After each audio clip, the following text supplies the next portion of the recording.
ilaha illallah wahdahu la syarika lah wa asyhadu anna Muhammadan abduhu wa rasuluhu la nabiyya ba'dah. Allahumma salli wa sallim wa barik ala Muhammad ibn Abdillah wa ala alihi wa ashabihi wa mawalah amma ba'd. Ayyuhal hadirun ittaqullaha haqqa tuqatih wa la tamutunna illa wa antum muslimun. Faqala ta'ala fil Qur'anil Karim, a'udzu billahi minasy syaithanir rajim. Bismillahirrahmanirrahim. Innallaha yuhibbul ladzina yuqatiluna fi sabilihi saffan ka'annahum bunyanun marsus.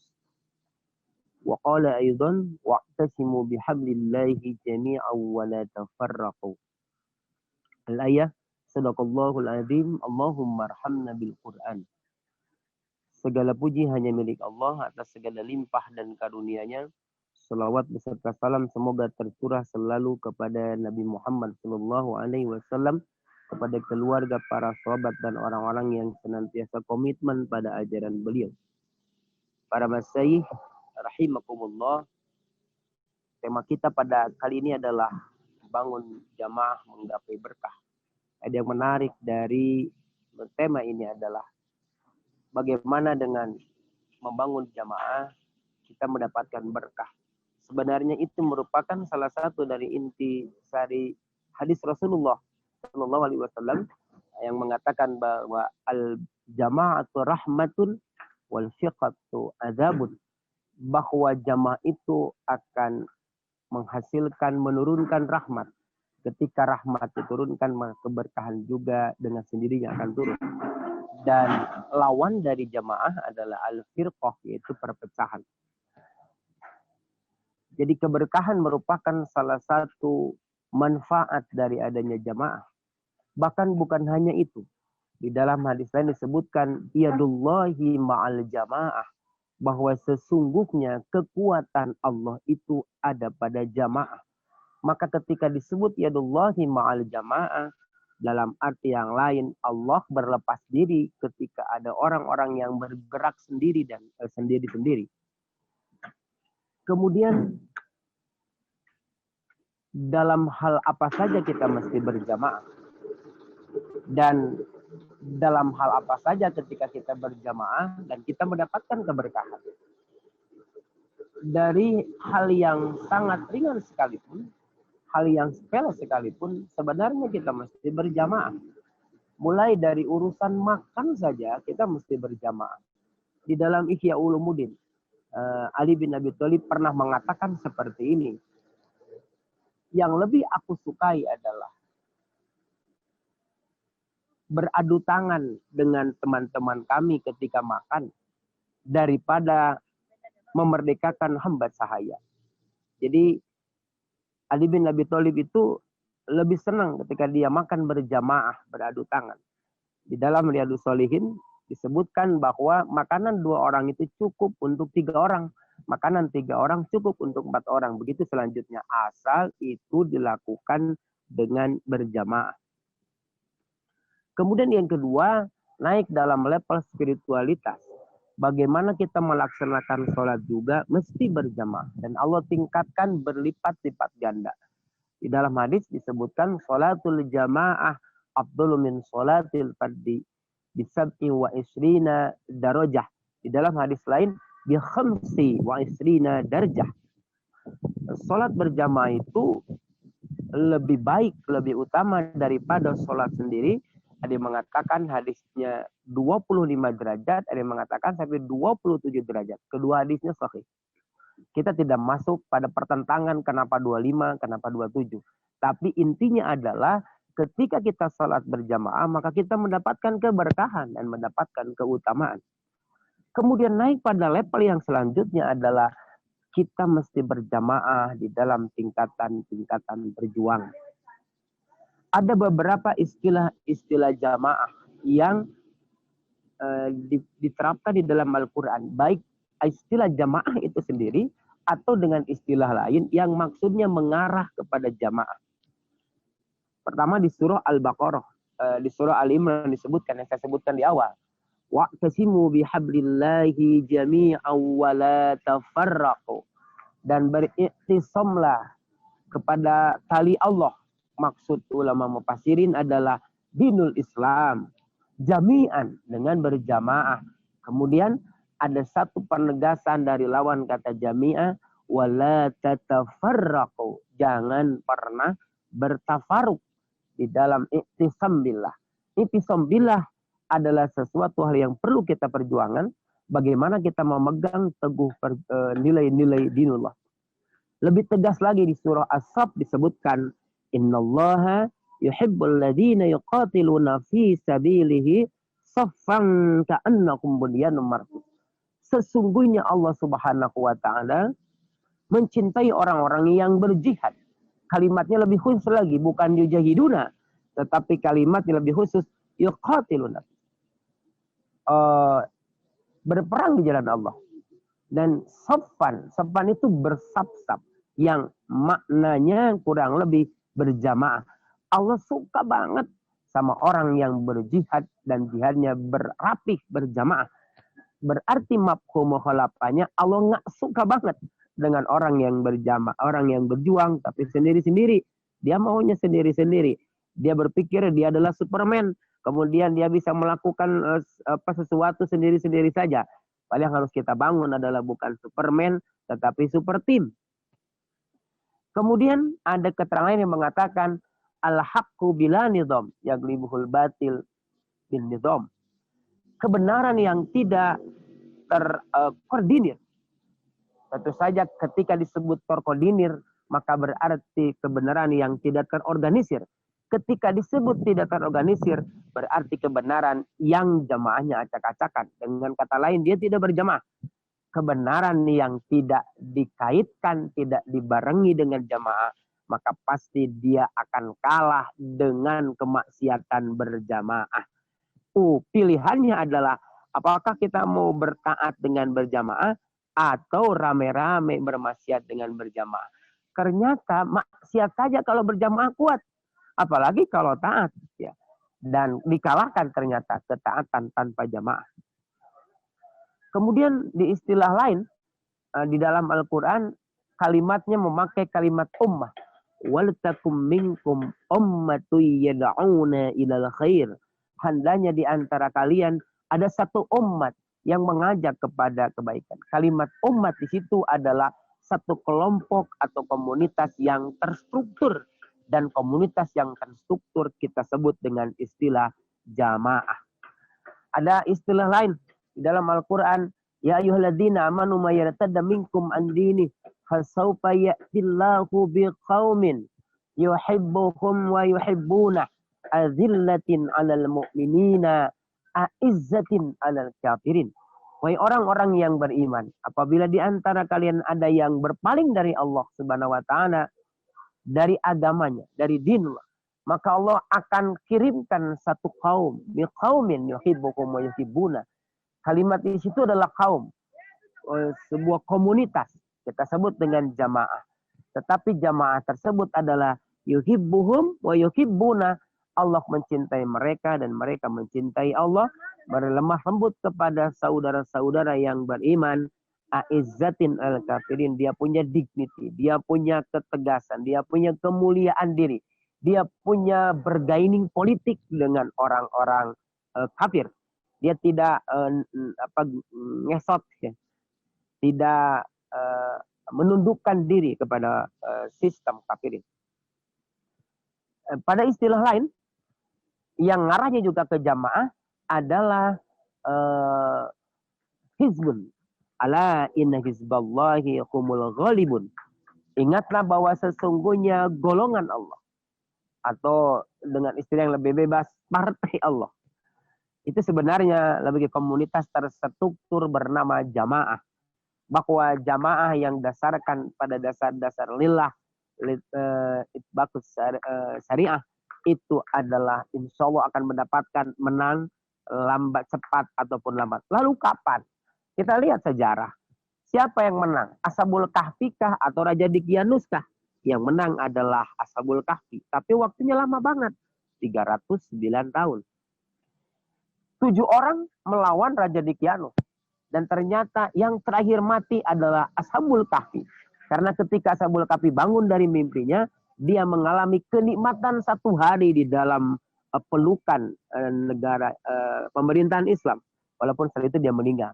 Artinya kebenaran itu akan tetap menang, lambat atau cepat, sebentar ataupun lama. Dan itu yang disebut dengan ala inna hizballahi humul ghalibun.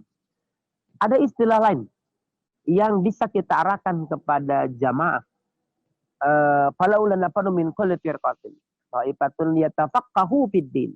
Hendaknya ada satu golongan dari ta'ifah, dari satu firqah yang yaitu ta'ifah. Ta'ifah yang konsentrasinya ada pada tafakuh fid din. Jadi kalau ada satu kelompok besar, sebaiknya kelompok besar tersebut membagi dalam skoci-skoci. Skoci-skoci itu dimasukkan ke dalam sesuai dengan fungsi masing-masing. Mungkin ada yang di fungsi militer, dia seorang mujahid. Ada yang di fungsi ekonom, dia adalah seorang muzaki. Ada yang di fungsi pendidikan, dia adalah seorang mujtahid atau dia seorang muadib. Ada juga yang di posisi yang lain, yang tafakuh fiddin. Tentu saja mengaturnya adalah jamaah. Kemudian istilah lain dari jamaah adalah fi'ah. Di dalam surah Al-Baqarah disebutkan kamil fi'atin qalilatin ghalabat fi'atan katsirah. Begitu banyak kelompok-kelompok yang sedikit bisa mengalahkan kelompok-kelompok yang banyak. Sejarah membuktikan bahwa dalam perang Badar pasukan Rasul hanya 300 saja bisa mengalahkan 1000. Sebenarnya kehebatan perang Badar bukan pada jumlah kuantitas dari keduanya, tetapi pada perbandingan jumlah yang betul-betul jomplang, 1:3, dan itu dimenangkan oleh Rasulullah Shallallahu Alaihi Wasallam. Jamaah kita sebut dengan fi'atun qalilah. Lalu kalau begitu, apa itu jamaah? Tentu saja semua orang sudah tahu tentang jamaah, tapi saya ingin mengatakan satu saja, bahwa jamaah itu adalah kumpulan para ulama atau para alim, orang-orang yang konsen terhadap Islam, yang punya tujuan satu adalah bagaimana menegakkan dinul Islam seperti yang termaktub di dalam surah Asy-Syura. Allah mensyariatkan kepada kalian setiap apa yang telah disyariatkan kepada Nabi Nuh, kepada Nabi Musa, kepada Nabi Ibrahim, kepada Nabi Isa, an aqimuddin wa la tatafarraqu, supaya kalian itu beriqamatuddin, menegakkan din. Ada kalimat yang menarik, akhirnya kalimat ini dengan wala tatafarraqu, jangan pernah berpecah belah. Kenapa tidak boleh berpecah belah? Dan kenapa larangannya wala tatafarraqu? Karena memang potensi umat itu adalah berpecah belah. Ketika sebuah komunitas menjadi besar, maka potensi perpecahannya begitu besar. Dan ketika komunitas berkumpul, dorongan-dorongan untuk berpecah juga begitu besar. Maka besar pahalanya. Seseorang yang senantiasa menjaga integritas sebuah komunitas atau jamaah itu, besar pahalanya apabila setiap orang membangun islah, sehingga tetap terbangun jaringan ukhuwah antara kita, sehingga tetap terjalin kekuatan dan simpul-simpul dakwah dan simpul-simpul jamaah. Ketika jamaah tersebut dibangun dengan nilai-nilai cita-cita yang tinggi, iqamatuddin, dan didasari dengan keikhlasan, bahwa dasarnya adalah innamal mu'minuna ikhwatun, sesungguhnya hanya saja orang-orang yang beriman itu adalah bersaudara, maka dasarnya adalah persaudaraan. Dan persaudaraannya adalah persaudaraan apa adanya. Persaudaraan yang sejati. Persaudaraan yang hanya dikuatkan dengan keimanan, ikatan keimanan. Saya termasuk orang yang menghindari. Ada satu idiom yang mengatakan bahwa tidak ada lawan yang abadi dan tidak ada teman yang abadi. Itu memang kadang suka ada di medium politik. Tapi kita tetapkan pada satu ranah akidah, bahwa sebenarnya teman kita abadi. Teman kita adalah orang-orang yang beriman. Dan lawan kita adalah abadi. Lawan kita adalah orang-orang yang kafir. Kepentingan kita juga abadi. Kepentingan kita adalah bagaimana mendapatkan rahmat ridho Allah Subhanahu wa Ta'ala. Yang paling penting adalah bagaimana membangun kebersamaan, selalu mempertahankan kebersamaan itu dengan orang-orang yang beriman dalam satu ikatan yang kuat bernama jamaah. Maka ketika jamaah itu terbangun, maka insya Allah Allah akan berada di sisi orang-orang yang berjamaah. Perlu kesabaran yang luar biasa untuk berjamaah. Karena di situ kita akan beradu egoisme kita. Kita akan beradu idealisme kita. Kita beradu dengan kepentingan kita. Kita juga beradu dengan hobi masing-masing dari kita. Maka ketika kita berjamaah tidak ada lagi ide orang. Tidak ada lagi ego orang. Tidak ada lagi kepentingan orang. Yang ada adalah kepentingan jamaah. Yang ada ide jamaah, yang ada cita-cita jamaah, yang ada integritas jamaah. Sehingga yang dimaksud dengan saya di awal adalah super tim terbangun. Kita masuk kepada sejarah. Bagaimana Rasul berhasil membangun sebuah komunitas jamaah dan itu menegakkan sebuah cita-cita yang luhur. Itu karena dua hal. Pertama, karena figuritas beliau yang luar biasa, paripurna. Dan itu hanya satu kali di dalam sejarah, yaitu sejarah Rasulullah SAW. Tetapi ada yang kedua yang bisa sebenarnya kita ikuti, yaitu sistem jamaah yang terbangun luar biasa rapi. Sistem jamaah yang terbangun luar biasa rapi. Mungkin kita tidak bisa menampilkan sosok Rasulullah, tetapi kita bisa menampilkan sistem Rasulullah Shallallahu Alaihi Wasallam, dan sistem Rasulullah itu adalah sistem jamaah. Rasul punya wakil, Rasul punya sekretaris, Rasul punya militer, Rasul punya punya adai, punya orang-orang humas, Rasul juga punya tokoh-tokoh wanita, Rasul juga punya seabrag dermawan para hartawan.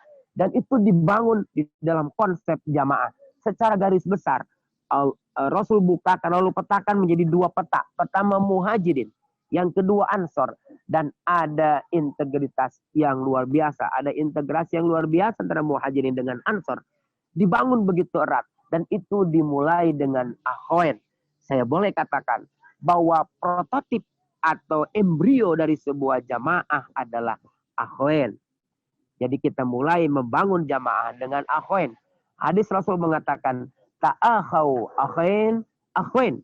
Berpersaudarakan dia, akhwat, akhwat. Dua. Ada menarik kisah yang terjadi antara Robi bin Adi dengan Abdurrahman bin Auf. Ketika dipersaudarakan antara keduanya, Robi mengatakan, wahai saudaraku Abu Rahman bin Auf, engkau hari ini adalah saudaraku, saudaraku seiman, dunia dan akhirat. Maka milikku adalah milikmu. Kemudian apa yang aku milik, engkau milik juga. Kalau memang ini rumahku menjadi rumah kita. Dan kita juga punya bisnis, ini bisnis kita. Bahkan kalau perlu, saya punya 2 istri. Nanti saya punya banyak istri. Nanti saya ceraikan salah satu istri saya. Saya berikan kepada engkau. Begitu hebatnya persaudaraan yang dimiliki oleh Abdurrahman bin Auf. Tetapi Abdurrahman bin Auf tidak aji mumpung. Ketika dia memiliki sahabat terbaik, dia tidak mempergunakan sahabatnya untuk kepentingan dirinya. Dia hanya mengatakan, wahai saudaraku, tidak perlulah engkau melakukan seperti itu. Saya hanya perlu tunjukkan bagaimana jalan ke pasar. Artinya perlu ditunjukkan ilmu-ilmu tentang bagaimana menguasai pasar ukas.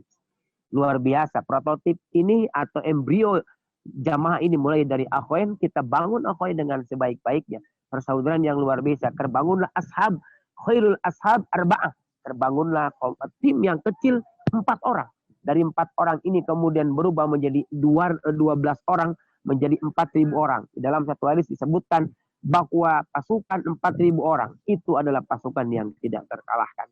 Maka insya Allah ketika kita sadar untuk berjamaah dan kita menerapkan spirit jamaah dan kita menjaga terus syarat-syarat berjamaah dengan tetap menekankan keikhlasan kepada Allah Subhanahu wa taala, keberkahan akan kita dapatkan seperti yang Allah berikan, seperti yang Allah janjikan. walau anna ahlal qura amanu wattaqau lafatahna alaihim barakat minas samai wal ard.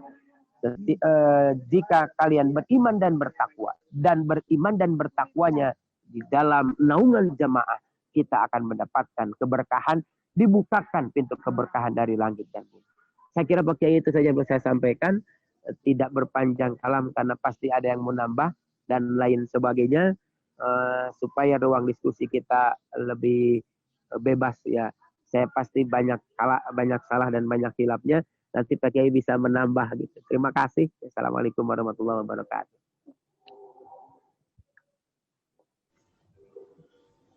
Baik, terima kasih Ustaz Anwar Ansori. Pada teman-teman, ada yang mau bertanya mungkin?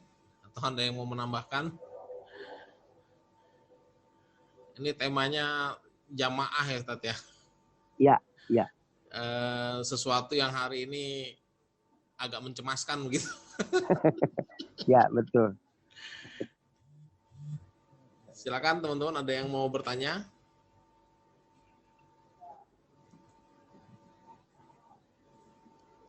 Kiai, ada tambahan? Oh ya. Oh, mangga. Malu ditanya sama sepuh nih. Jadi orang kan suka beranggapan bahwa kalau kelompoknya besar adalah sesuatu yang pasti diridhoi Allah.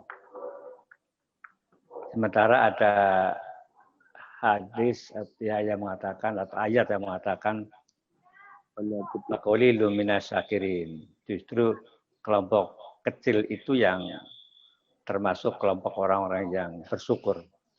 Jadi antara anggapan orang yang mengatakan bahwa kelompok besar itu kelompok yang diridhoi Allah, sementara kelompok kecil justru tadi kelompok yang termasuk kelompok yang bersyukur.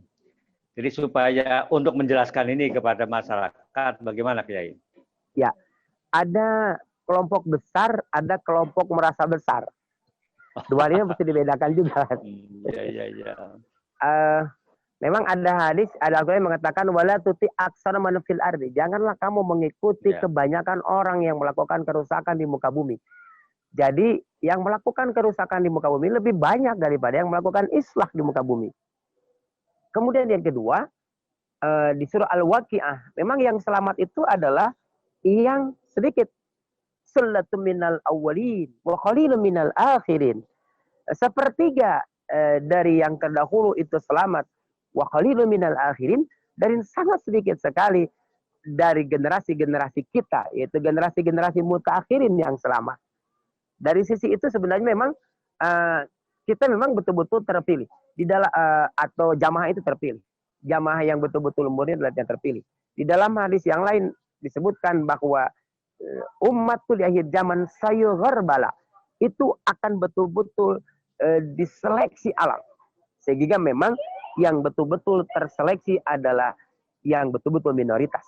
Tetapi kemudian ada satu lagi ada perkataan Umar bin Khattab yang mengatakan Allah jadikan hamba termasuk orang-orang yang sedikit. Nah, itu kalimatnya begitu. Ya, karena memang jamaah itu elitis. Yang sedikit itu punya potensi untuk selamat. Hanya tentu saja kalimat sedikit itu bukan 3 orang. Sedikit itu adalah efektif. Sedikit itu efektif. Kalau semua jamaah itu dalam membangun, mengelola sebuah negara, sedikit itu bukan berarti 3 orang. Tetapi setiap pos-posnya ada. Ketika itu adalah sebuah partai, bukan berarti 3 orang. Tetapi begitu banyak. Jamaah efektif adalah ketika disebut partai, maka di tingkat rantingnya ada, bahkan di tingkat kelompok, di RT-nya juga ada, walaupun 3 orang atau 4 orang di RT, 4 orang di RW, 4 orang di tingkat desa, 4 orang di tingkat kecamatan, begitu sebagainya. Kalau kita hitung berapa ribu RT yang berada di Indonesia, dan itu efektif, itu juga bisa disebut sedikit.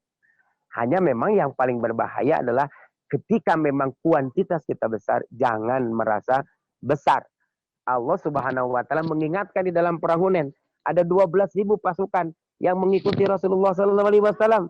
Kemudian salah satu dari mereka mengatakan, wah kita kan udah banyak nih, pastilah kita nggak kalah lah dengan mereka. Maka Allah kocar-kacirkan mereka. Satu gebrakan dari Bani Hunain. Sebenarnya bukan karena gebrakannya, karena mereka telah lupa merasa besar.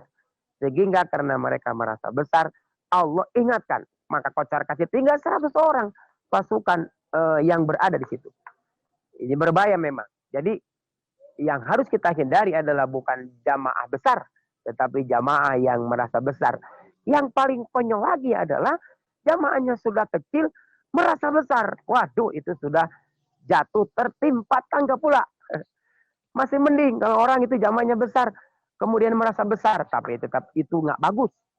Yang bagus itu adalah jamaahnya besar dan dia merasa kecil. Jamaahnya banyak, dia merasa tetap menyendiri hanya dengan Allah Subhanahu wa taala saja.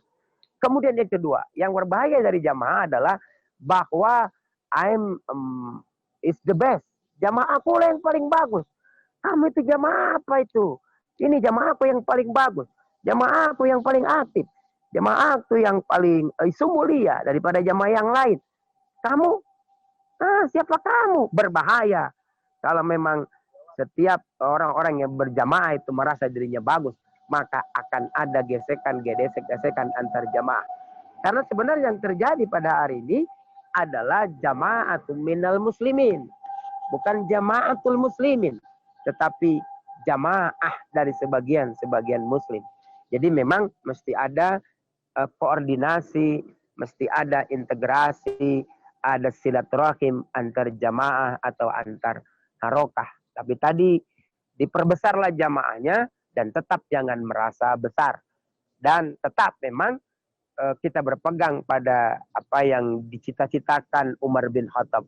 Ya Allah, jadikan hamba kelompok kecil, fi'atun qalilah. Itu mungkin Pak Kiai. Mohon maaf ini pasti banyak kurangnya nih.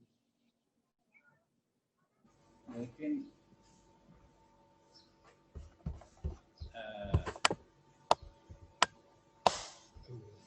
satu lagi nyambung aja. Oh, bangga. Nyambung. Jadi kalau konteksnya dengan partai politik hari ini lah. Oh iya. Orang dianggap atau partai politik itu dianggap besar itu kan kalau atau menang itu kalau banyak kursinya. Iya. Dan dari sanalah diharapkan ada keberkahan. Karena dengan adanya kursi maka dapat keberkahan. Nah ini bagaimana kalau orang memahaminya seperti itu? Apakah memang ukurannya banyak dapat kursi kemudian muncul yang namanya berkah itu? Silakan Kiai. Parameter jamaah itu adalah pada visinya. Yang kedua pada prosesnya. Visinya adalah bagaimana ittibakus syariah. Ittibakus syariah. Yang paling penting begitu. Disebut jamaatul islamiyah ketika ada cita-cita untuk menegakkan Islam. Nggak ada cita-cita itu, wassalam. Selesai dia. Yang kedua prosesnya. Apakah yang dilakukan adalah proses islami atau tidak islami? Lalu keberkahan seperti apa yang didapatkan? Tentu saja kalau yang didapatkan bukannya kursi. Kursi itu adalah sebagian dari keberkahan. Bolehlah kita katakan itu sebuah keberkahan. Tetapi bukan satu-satunya keberkahan sebenarnya. Bukan satu-satunya keberkahan. Kemudian kaitan al-jamaah dengan partai. Memang ada dua yang dipakai. Ini saya manut ke Kiai ini. Ada kaidah yang pertama al-hizbu wal jamaah. Yang kedua al-hizbu minal jamaah. Kira-kira kita ini pakai yang mana nih? Yang pertama kalau al-hizbu wal jamaah, partai adalah jamaah plus minus. Plusnya adalah kita nggak kaget-kaget. Jadi kita satu kali setir bergerak. Nah itu mungkin salah satu yang dipakai oleh salah satu saudara kita ya di sebelah. Nah, yang memakai istilah al-hizbu wal jamaah. Tetapi juga ada yang dipakai dengan al-hizbu minal jamaah. Hizb itu adalah bagian dari jamaah. Jadi ketika memang ada properti dari partai, itu adalah bagian dari keberkahan. Bukan satu-satunya keberkahan. Saya sebenarnya, mohon maaf nih, mungkin agak cenderung kepada al-hizbu minal jamaah. karena di hizmu itu lebih kepada hal-hal taktis dan hal teknis. Tetapi di jamaah adalah pada hal-hal yang sangat prinsip. Jadi sebenarnya sebuah jamaah itu membuat sebuah gerakan-gerakan yang salah satu gerakannya adalah di bidang politik. Jamaah itu adalah perahu besar dan salah satu sokocinya adalah politik. Hanya memang mesti ada kejelasan komando antara al-hizb dengan al-jamaah. Dan bagaimana kita meraih keberkahan dengan jamaah berbeda juga dengan bagaimana kita meraih manfaat dari partai. Dan memang itu saling membutuhkan. Partai itu butuh akar. Dan kita lihat sebenarnya beberapa partai-partai yang lain itu bisa bertahan karena ada akarnya. Ada akar rumputnya yang berbasis nilai keagamaan. Mungkin ada yang berbasis nilai organisasi keagamaan yang lain sebagainya. Sehingga dia bisa bertahan walaupun tidak naik tapi tetap stagnan. Itu dibutuhkan sebuah partai. Mungkin kita bisa berpijak pada satu komunitas yang ada, atau kalau tidak bisa membuat sebuah gerakan pengkaderan yang masif dan luar biasa, sehingga pengkaderan itu menjadi sebuah komunitas-komunitas dan menjadi akar rumput. Dan tentu saja supaya kita lepas gerakannya lebih kepada gerakan membangun jamaah. Karena ketika gerakannya membangun jamaah, bukan hanya pintu masuknya bukan hanya satu saja yaitu partai, tetapi mungkin ke legislatif, mungkin ke eksekutif, mungkin ke tokoh masyarakat, mungkin membangun pesantren, mungkin membangun lembaga pendidikan, mungkin membangun usaha. Maka ketika semua satu visi, semua pada satu visi, ketika gong atau kenop dipijit bahwa hari ini kita arahkan pada satu, baik orang pesantren atau orang-orang yang di eksekutif atau orang-orang yang di akar rumput atau orang-orang yang pengusaha itu menuju ke situ. Saya kira itu mungkin ya sekedar jawabannya Pak Kiai. Baik. Silakan yang lain, silakan.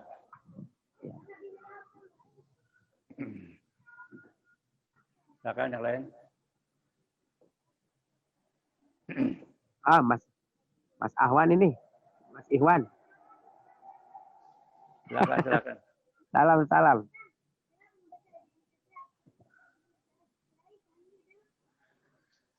Tafadhol.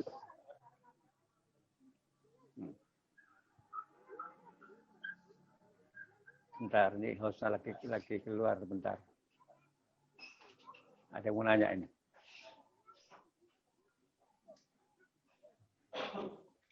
Buka kalau ada yang mau nanya. Unmutnya dibuka, Pak. Unmutnya belum dibuka ini. Unmutnya dibuka, unmut. Bukan siapa, Pak. Ya. Ujang. Ya, pulang.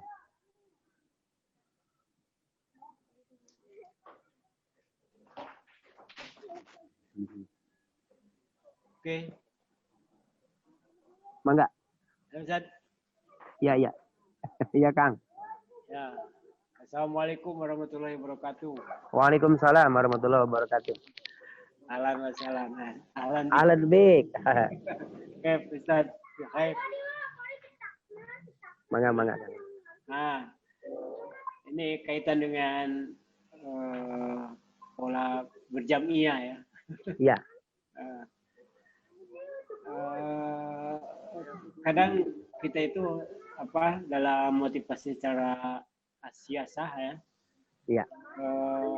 Yang paling ngeri itu saling klaim. Nah, termasuk dalam ini dalam suasana berpartai. Bahkan belum lama ini momen-momen kemarin karena kita lebih mengedepankan kental dengan perbedaan dalam motivasi politiknya, ya itu yang rugi kitanya sendiri itu termasuk dalam berpartai. Konsekuensinya itu tadi. Iya. Karena ada saling klaim di masing-masing pihak, ya, hatta dari semua tokoh-tokoh partai sendiri yang ngerti betul terhadap Islam ya, mereka saling berfirqah ya. Katanya kemarin dalam contoh case dengan adanya Masyumi Reborn ya. Ya. Nah, jadi kita kayak di macam Kang Unan sendiri ya, cukup khawatir dengan situasi seperti ini ya.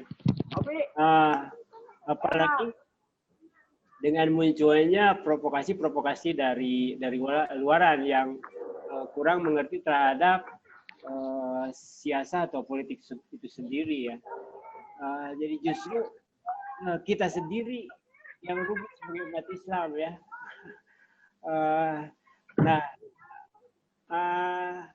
Langkah apa ya yang mesti kita lakukan pada saat ini, khususnya untuk PBB ke depan ya. Kita ini kan perlu ya untuk membuat suatu formula ya, agar dalam hal goalnya dalam berpolitik, apalagi kita PBB sebagai politik yang berasaskan Islam ya, itu bisa tercapai oleh kita sendiri gitu, tanpa mengedepankan tadi ya perbedaan antar para petinggi partai itu sendiri. Jadi mohon pencerahan buat kita semua. Syukron. Ya, makasih Kang. Ya, makasih. Okay. Saya sebut di awal tadi, ketika kita berjamaah, maka tidak ada ide sendiri, tidak ada ego sendiri, tidak ada rencana sendiri. Yang ada adalah ide jamaah, yang ada rencana jamaah, yang ada strategi jamaah. Dan itu lebur. Ketika tidak lebur, kita mengkekehkan diri untuk mendominasi, itu akan rusak jamaah. Kalau kita pandang bahwa salah satu jamaah adalah hizb, adalah partai. Ketika ada dominasi orang di partai, ketika ada ego orang di partai, maka itu akan berbenturan. Dan itu akan berbahaya. Artinya kontraproduktif. Jadi kita mulai dari situ. Bagaimana kita lebur? Karena memang ini perspektif tasawuf. We are nothing. Sebenarnya kita nggak punya apa-apa. Tetapi ketika kita nothing, ketika kita merasa nggak punya apa-apa, dan kita berbau dengan orang yang tidak punya apa-apa, itu akan menjadi anything. Menjadi sesuatu yang luar biasa besar. Tetapi memang mulai dari bahwa kita sebenarnya yang tidak punya apa-apa. Kenapa kita mesti berjamaah? Karena kita punya kelemahan, kita punya keterbatasan masing-masing. Dan itu lebur. Ini yang pertama yang paling penting. Dibangun. Bagaimana membangun integritas jamaah dengan membangun integritas diri di jamaah itu. Yang saya sebut tadi dengan super team. Kemudian yang kedua, memang ketika disebut partai itu adalah duniawi. Maka ketika duniawi, jagalah dunia ini supaya tetap ukhrawi. Jangan dunia didorong ke dunia. Pemilihan kepemimpinan itu adalah duniawi, tetapi mesti dijaga menjadi tetap ukhrawi. Kamin amalin yatasawwaru bi amalid dunya sara amal al akhirah bi husnil niyat. Wa kam min amalin yatasawwaru bi amalil akhirah sara amal ad dunya bi su'in niyat. Ada satu amal yang itu sepertinya duniawi, itu bisa bernilai ukhrawi kalau niatnya baik. Maka yang kedua, bagaimana kita membangun, menjaga niat masing-masing.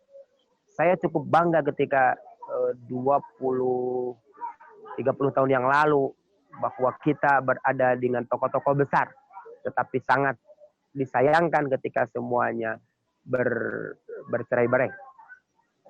Tentu saja mudah-mudahan ini tidak terjadi kembali, karena tadi ya, dua hal ini yang mesti kita jaga semua.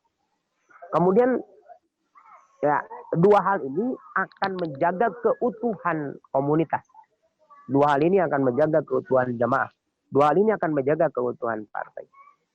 Paling tidak yang berada di sekitar kita akan tetap merasa memiliki. Karena merasa bahwa partai ini adalah milik kita, bukan milik seseorang. Ketika disebut milik seseorang, berarti ada dominasi seseorang di situ. Memang di Indonesia ada, dan itu juga yang terjadi di Rasulullah, Dua hal yang harus ada. Bagaimana ketokohan yang luar biasa, dan itu figuritas. Yang kedua, bagaimana sistem mesinnya yang luar biasa. Kedua-duanya. Tetapi yang dicatat, sekaliber Rasul meninggal dunia, itu tidak menggoyahkan tatanan Islam ketika Abu Bakar muncul sebagai pengganti, dan ketika Umar muncul sebagai pengganti. Itu berarti memang tatanan zamannya luar biasa kuat. Kemudian selanjutnya, bagaimana menata partai ini? Saya sebut tadi, ketika berpikir partai, betul ke Pak Kiai tadi, berpikirnya adalah kuantitas. Nggak apa-apa, ya nggak apa-apa, memang begitulah cara mainnya. Hanya jangan merasa besar saja. Lalu bagaimana cara membangun kuantitas partai itu? Kataku, ada dua kata kunci. Bagaimana kita bersandar pada satu komunitas? Kalau tidak ada, bagaimana kita membangun komunitas? Bagaimana kita membangun komunitas? Ya tidak ada lagi kecuali dengan dakwah. Tidak ada lagi kecuali dengan pengkaderan. Tidak ada lagi kecuali dengan membangun tabligh, kemudian taklim dan takwin. Itu yang dilakukan Haji Umar Said Cokro Aminoto. Bagaimana kita membangun tabligh dengan manajemen isu yang positif, dan kita memegang isu itu. Kemudian yang kedua, kita melakukan taklim dengan mencetak beberapa mu'alim. Yang ketiga, kita mendidik, mentakwin. Bagaimana kita mengkader kader inti. Dan sebenarnya kader inti itulah yang disebut dengan jamaah. Jadi saya membuat sebuah analogi bahwa jamaah itu adalah hipocentrum titik gempa. Gempanya di satu titik, tapi getarannya di semua orang.